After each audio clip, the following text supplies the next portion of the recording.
Annelise Nielsen is live for us in DC. Paul Murray is still in Texas. He's a man after my own heart there in Texas. Paul, we'll get to you just in a moment. But Annelise Nielsen, back in DC, I think it's the first time in a while that you've been there, Annelise. What's happening today? Well, look, we're just keeping an eye on the race as we race to the finish line. This is the absolute pointy end of the campaign, and we can see neither side is slowing down. It shows just how tight it is when they know they can't take a single vote for granted. Kamala Harris, she did seem to take the morning off after appearing on SNL Live last night, late last night. But what we did see was her attending church. It was there she said that they needed strength to get through the next week as a country, not just as a candidate. 2 days until we decide the fate of our nation. We were born for such a time as this. The road ahead won't be easy.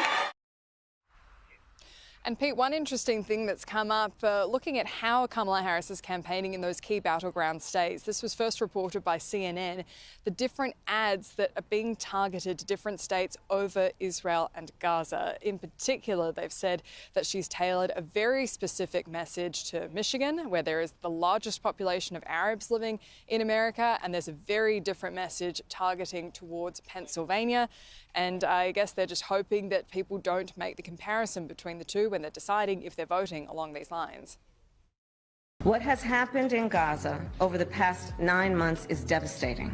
We cannot allow ourselves to become numb to the suffering, and I will not be silent. Let me be clear. I will always stand up for Israel's right to defend itself, and I will always ensure Israel has the ability to defend itself, because the people of Israel must never again face the horror that a terrorist organization called Hamas caused on October 7.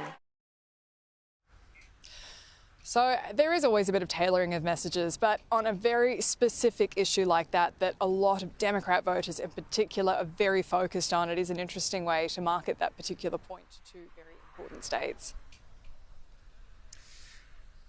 All right, Annelise Nielsen, live in DC, thank you. Let's go to Paul Murray now, who's checking the pulse in Texas. And Paul, our previous guests on our program said that they were a big fan of yours. They watch your content on YouTube all the time, and I can say that they are certainly not alone. What are you finding in Texas, Paul? I tell you what, this microphone, it is seen around the world, and certainly in Texas. They know that we tell it straight. And look, this is not going to be a place that's any worry for Donald Trump coming into the election. He'll easily carry this state. MAGA world and Trump world is pushing back really hard against some of those polls you were mentioning at the top of the hour. They say that more accurate pollsters in 2020 have still got him in front in almost all of the swing states. They also believe that that Iowa poll is somewhat of an outlier. But there are also people who will make a decision at the very last minute, and these elections in some of these states can come down to fewer than 10,000 votes. That said, that New York Times poll today showed that just 3% of people have made up their decision in the past few days. More than 80% of people had made it in the past few months. So for those, the rallies are all about the small slivers of people that are left. But here in Texas, well, a pretty even spread, at least here at Fort Worth and the stockyards. This is a place where millions of head of cattle have been traded over the years, but now it's one of the biggest tourist attractions. In fact, 9 million people come through here, and on a very sweaty Texas Sunday, we had a chat. For Trump or Harris? Trump. Okay, why?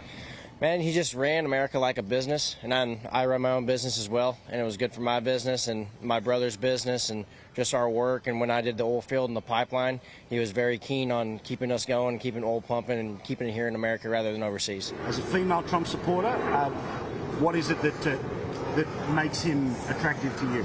I think that girls are too focused on the emotions of all of it, and he doesn't get caught up in any of that, so that's what drives me to vote for him. Very difficult. You like Harris? Yeah, Harris. Okay. It's just very difficult to say at this time. All the polls are going really head-to-head. So. I want Harris to win.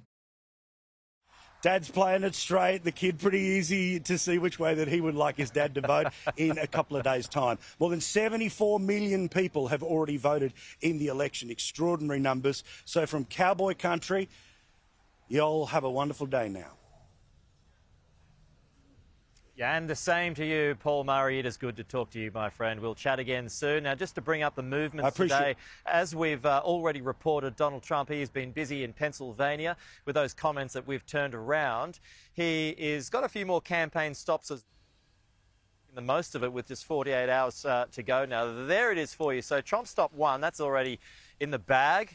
Pennsylvania, that's gone. He's currently heading to North Carolina, a key state there. Trump and Harris are eyeing those 16 votes off in the Electoral College. Then you've got Donald Trump coming here to Georgia a little bit later on. As we were reporting yesterday, Georgia, a really interesting one. Usually a lock for the Republican Party, but it turned last time marginally by just 10,000 votes in the end. Joe Biden got it. Trump hoping to turn that around. And then you've got Kamala Harris, who has just got that final stop in Michigan today. So, yep, very busy day, and we've got all things covered for you, Kenny. We'll be back for you soon. It is getting more and more interesting by the day. Pete, thank you. We'll chat to you soon.